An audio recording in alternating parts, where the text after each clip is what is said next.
So, as you know, the year is 1980-something, and we released our first home console. And, well, we need a game for it. Oh, yeah, the perfect game, sir. Okay, well, what's it called, then? Super Mario Bros. Oh, okay, so it's like a sequel to the Mario Bros. Arcade game? Oh, no, this is the first game in the series. Sequel. Oh, okay. Then why is it called Super Mario Bros. When we already have Mario Bros? Well, for one thing, names are hard. True. And for another thing, I like the word super. I can totally see us adding super to the title of a new game or console in the future anytime we don't want to find a name. We should do it excessively to the point where super is just a common thing we'll be known for saying. Right. So, the game. Yeah, what about it? Well, I'm trying to tell you all about the game, you see. Oh, yeah, right. So tell me about the lore. Okay, so Mario... The same Mario's name used to be Jumpman. Yeah. Okay, just checking. So he has to save all the toads of the kingdom because they're all turned to bricks and the princess of the land is captured by a giant lizard and, well... Wait. So a bunch of toads are turned into bricks. Yeah. And the princess of this land is captured by a lizard. I don't see why that's so hard to comprehend. So is Mario like an animal now? You know, like, off the top of my head, he could be a worm? Wait, what? No, he's an Italian plumber. Oh. Okay. Well, actually, in later games, he will dress up as a raccoon or frogs and penguins and Well, stuff. that seems kind of excessive. Oh, yes, sir, it is. Amazing. So these toads, what do they look like? Just normal toads, I'm assuming? Well, actually, no, they look like chubby humans that have a multicolored afro atop a bulbous head and an open vest to reveal their chest. Obviously. Obviously. Yeah, the lizard looks like a standing tortoise with a spiky shell. I see nothing wrong with your biology education.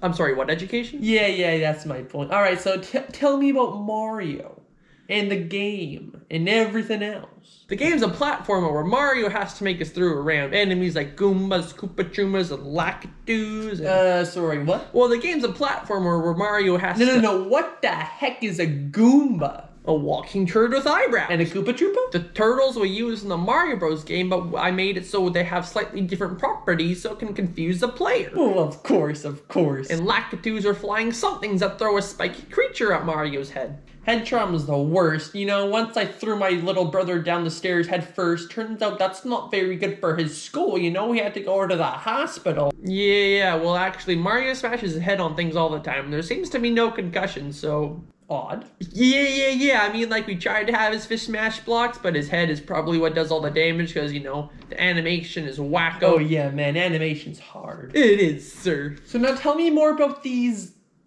toads. Well, they're trapped into bricks, and if you hit your head on them, they might give you a power-up, like the ability to shoot fire and stuff. So I'm assuming the bricks actually look like bricks? Oh, not at all. They look like a box with a question mark on them. And, well, there are actual brick blocks in the game without toads in them, and if you hit your head on them, they do break, but those aren't actual bricks. Well, that confused some players into thinking that Mario was murdering toads by smashing brick blocks? No, let's hope not.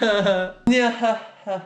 So anyways, there are 8 worlds and they each have 4 levels. And at the end of each world is a level called a Bowser's Castle, which is conveniently the name of the lizard kidnapping the princess. And every time the player's like, oh gee willikers, this is the end of the game. And then they realize that it's just a toad who says, thank you Mario, but the princess is another castle. And then all the castle levels have a very repetitive and easy boss fight, so may or may not be a torturous experience for some like me who playtested it for an hour and hours and hours. Oh yeah, that's kind of mean getting your hopes up and then getting disappointed. I really feel for you, man. Yeah. And in total, there's 32 levels. So how many lives will Mario have exactly? 3, I think. So 3 lives get past 32 levels. That's like averaging, I don't know, off the top of my head, 10.6 levels per life to complete the game with 0 lives left. Well, I mean, there is a 1-up system, and you can skip pretty much all the levels by finding secret exits. Okay, well now the game's too short. Oh, yeah. Now tell me, what's the princess's name? Princess Toadstool. Okay, why'd you say that so loud? So I get my point across that her name, under 0 circumstances, cannot be changed. Maybe not look into that one. I will hurt you. I'm sorry, well, okay, how about we change the subject? So does this game have multiplayer? Oh, you bet it does. And when I say it does, I mean you can take turns with someone else who's playing Mario's brother, Luigi. Oh, I love deception. Yeah, me too. So how do you like the game? Well, it seems pretty solid, but as far as I can tell, I doubt the Mario franchise will last that long. I'm giving it 2 games and it's out of here.